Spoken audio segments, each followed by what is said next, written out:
Camera naman yung flex natin dito sa Camgeek PH. Yun, no? May mga dumating sa atin mga Fujifilm. Ito, kadiskarte, Fujifilm X-A10 na mirrorless camera. Yun, ang problema ngayon sa mga mirrorless, ubus lagi ang stocks. Kaya yan, may mga biglang dumating sa atin. Kaya grab nyo na yan. Ayan ang Fujifilm X-A10. Budget nyo lang yan. Flip screen, tsaka Wi-Fi. 17.5. 17.5 yan, kadiskarte. So, meron din tayong Fujifilm X-A3. Fujifilm X-A3 po, 19.5 na lang po. 19.5? Yeah, 19.5 na lang po. May 2 colorway po tayo niya. May silver po yan. Tapos, meron din tayo X-A10 na pink edition. Flip screen yan, tapos Wi-Fi. Fujifilm X-A10, bali 17.5 din po yan. Ganda ng colorway nito. Pang ano, girl, pang girly. Pero malis ka natin, sabi kasi na iba, sir, mabenta pa ba yan? Actually, ang dami yung bumibili kay Kuya Box. Oo, ngayon yung problema, ubus na ano eh. Hindi, depende kasi sa tao yun. Yung walang alam sa minsan sa camera, akala nila mga obsolete yung mga malaking camera na. Yung iba kasi gustong subukan eh. Marami pa rin mga Pilipino na gustong subukan yung mirrorless, DSLR, yung photography ba? Kumbaga, pa rin yung ano, paghawak mo yung camera kaysa sa cellphone. Kunyari, pag pumipitik ka, kumbaga, kunyari, mga pumipitik sa Marilake, di ba? Hindi kaya ng cellphone yun kasi blurred yung cellphone. Kaya, mga mirrorless tsaka DSLR pa rin yung mga gamit nila. Pang photoshoot po. Kaya hindi pa rin naiiwan po yung mga mirrorless tsaka DSLR. At naman, meron naman din tayong X-A3 na silver edition. Silver black. Kanina kasi brown edition, ngayon silver black. Yan, kararating lang din po yan. 19.5 na lang po yan. Tapos meron din tayong Sony Nex 5T. Yan o, Sony Nex 5T na flip screen na Japan edition po yan. Japan character, Japan menu, flip screen po yan, touchscreen. Bali, 14,000 na lang po yan. Japan lang po yung menu niyan, pero good condition po. Pero kakaiba yung flip screen po yan. Solid Tapos meron din po tayo na ano po? Sony LED. Sony na A5000, yung mga pang-vlog na flip screen. Wi-Fi, 20 megapixel. Yan po, 18,000 na lang po yan. 18K. Naman yung mga diskarte, no? Talagang hindi rin biro bumili ng gatong camera. No? Talagang paglalaanan din yung mga diskarte. Pero madami pa rin bumibili talaga. Ano to? Yan. Gusto pa rin talaga nila ma-experience yung gatong camera. Next naman natin Kuya Box. Tapos meron naman tayo mga Sony A6000 Silver Edition. Uy! Sony A6000 with 1650 Silver Edition, 26.5 na lang po yun. Ito, ang ganda nito. Opo, Silver Edition po yan. Kasi ito naman yung Gunmetal Edition. A6000 din, 26.5 po yan. So na Gunmetal Edition. Tapos yung Black Edition, A6000, 26.5 din po. Kaya Box, na naman lagi tinatanong ng mga viewers natin, sir, pag bumili ba kami nito, may discount ba? Yun, may discount po. Basta sabihin nyo lang po yung magic word na nakita nyo po kay Discarding Pinoy tayo po. Para bigyan ko po kayo ni Kuya Box ng discount po. Tsaka pakidyan po kayo ng maraming accessories. With battery pala yan, bag, charger, memory card, strap, and camera bag. Ready to use na po lahat ng camera natin. Tuturuan ko po kayo about ng photography, pang-filming, pang-vlog, kung ano yung angle shot, tsaka yung pang-blurred ng background. Isa pang tanong Kuya Box, sir, pwede ba kami order yan kasi nasa mga province kami? Yan ang gusto ko sa nagtatanong. Bali, pwede po tayo, we ship nationwide via LBC po. Yun po yung partner natin na courier. Pwede po tayo COP, COD. Kontakin nyo lang po ang Camgeek PH sa Facebook po. Ito po, yung logo natin sa Facebook. Yan, Camgeek PH po. Lagi ko nga tinatag yung lagi ko nga tinatag yung page mo eh. Lagi ko, dahil pa mag-inquire yan. Opo, kaya pasensya na ka-discarte kasi akala nila, kaya ka-discarte, didiretso yung Bali, madami po kasing ginagawa si ka-discarte. Bali, siya lang po yung nag-vlog sa atin, direct po kayo sa Camgeek PH. Ako po yung sasagot sa lahat ng katanungan nyo, tsaka lahat po ng features nito, specs, tsaka condition, tsaka kasama package picture, nasa Camgeek PH po. Tsaka si Kuya Box ang sasagot nyo. Medyo delay naman yung reply, pero nire-replyan ko po everyday po lahat yun. Tinatapos ko po lahat ng mga reply po. Pero yung mga diskarte, madali mga pumapag-inquire kay Kuya Box. Kasi yung contact number naman po niya, lagi naman nasa description yan. Okay naman ito, tutok na natin. Ayan, tutok na lang po. Active naman yung contact number ni Kuya Box sa Camgeek PH. Ano po yan? Next natin Kuya Box. Yun, next naman po natin, yung white edition na A6000 po. Ayan, 26.5 na lang din po yan. Sony A6000 na white edition po.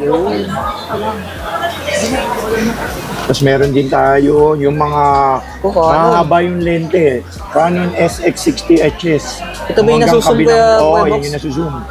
Hindi na lang natin binuksan kasi quick flex lang po natin. Ano yan? 19.5 na lang po yan. 19.5. Canon SX60.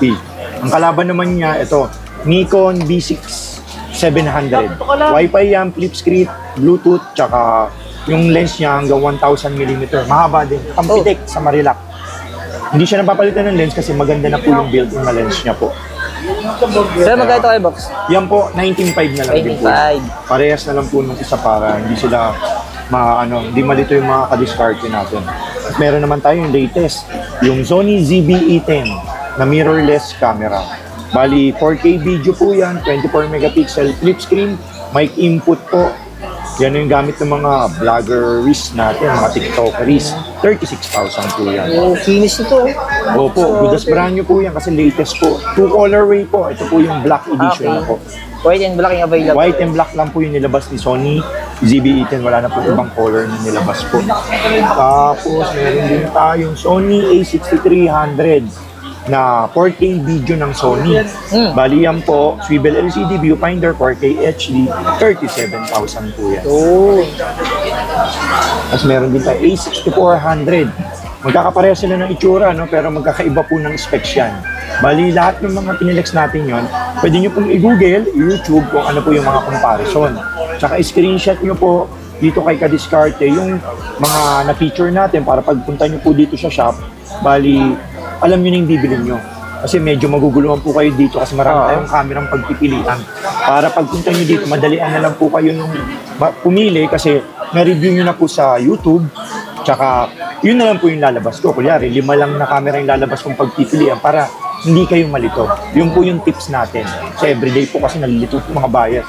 Paad ng paad po yung kasi paganda po ng paganda pag tumataas po yung presyo.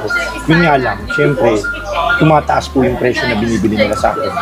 Imbis na ganung budget lang, tumataas lang. Alam mo, si Kuya Box, ayoko kasi napapamahal yung mga customer natin. Gusto ko, yung sakto lang sa skill yung binibili nila. Syempre, bibili nila 10,000 lang. Tapos, nakita nila mga 25,000 ang layo, di ba? Siyempre, mag-cater sila doon. Mas maganda to 25. Siyempre, yun yung habulin nila, di ba? Kaya ang inaano ko, i-research muna nila. Doon lang tayo sa mid, kaya sa 25. Doon ka sa 18 to 20, yung maganda na po yung quality. Saan nag-uumpisa? Sony A6400 4K HD video, flip screen, 46,000 po. 46K po yan. Yan po isa sa pinakasikat na. Titingnan mo, kala mo talaga same lang sila pero magkaiba talaga po, same lang. Tapos meron din po tayo na Canon M50 Mark II po, complete with box. Canon EOS M50 Mark II, complete with box, 4K HD, 36,000 pesos po yan. Tapos meron naman din po tayo na Lumix na GX9. Yan yung latest. Lumix GX9, 39,000. Ito yung Panasonic ko yan. Opo, Panasonic po. Gamit nila kong TV. GX series po. GX9. Tapos meron din po tayo na Canon EOS R50 po. Canon EOS R50, 24 megapixel flip screen, 4K HD video, 1080p, 120 fps. Viewfinder, mic input, articulating side flip screen, and interchangeable na mirrorless camera. Ang price po niyan 46,000 po. Sunod naman po, meron tayong Fujifilm X-T100. Yan, may kit lens po yan, Fujifilm X-T100, 27,000 po. 27K. Tapos meron din tayong Sony Nex 6. Sony Nex 6 na mirrorless camera. Budget nil lang yan, 19,000 po yan. 19,000. So yun mga ka-discarte, no? Kung tips lang din, kung magbabudget po kayo, dagdagan nyo lang po ng konti. Siyempre yung mga budget meal kasi, kaya tinawag siyang budget meal, wala na nga tayo nun yung mga 12,000, 13, 12, 10. Kaya po budget meal siya kasi below yung specs niya po. Mababaw po yung megapixel, yung iba walang video, kaya ganun po yung presyo ng Kaya iba po yung presyohan nung medyo magaganda, may wifi, bluetooth, yun po. Kaya medyo dagdagan nyo ng konting-konti po. Parang ito sa Fujifilm. Diyan sa 13 o 14, dito na kayo sa mga Fujifilm, 17.5 lang. Flip screen na, bluetooth na, wifi na po. Yun lang po yung tips ko po. Next, moving on po, meron naman din po tayo na ito, Nikon Z30. Yan po yung tanging camera na hindi namamatay yung video. Kasi lahat po ito ng mirrorless natin, may hangganan po yung video. Yan, pag malobat lang siya, tsaka mamamatay yung video. Yan yung ang tanging gawa ng Nikon Z30 po.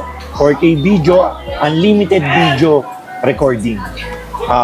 Mic input, lip screen, tapos pang-vlog na rin po yan ng Nikon. Yan yung kalaban ng lahat ng mga vlogging camera po. Presyo niya, 47,000. 7,000. Check nyo na lang po yung review niyan sa YouTube. Kasi, tapos anuhan na natin yung mga full frame. Oo, ito yung Sa mga flagship Sony na. A7S, S1, S2, S3 meron po tayo. Tapos meron din tayong Sony A7 R2, R3, tsaka R4 po. Hindi ko nabanggitin po yung specs, yung price.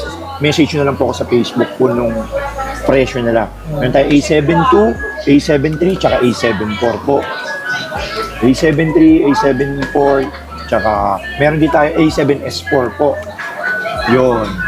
Yun, tapusin na natin yung sa mga mirrorless camera. Yung mga hindi ko po na-update po dito, nakapost po yun sa Facebook natin kasi hindi ko nalabas lahat. Yung mga camera natin medyo hindi kasya po kasi sa isang anuan. Yung mga kalahati po, i-message nyo lang po ako sa Facebook. Kular, may nahanap pa yung wala dito. Meron po tayo nun sa page. Follow nyo lang po ako sa Facebook para makita nyo po lahat ng items for sale natin. Salamat po.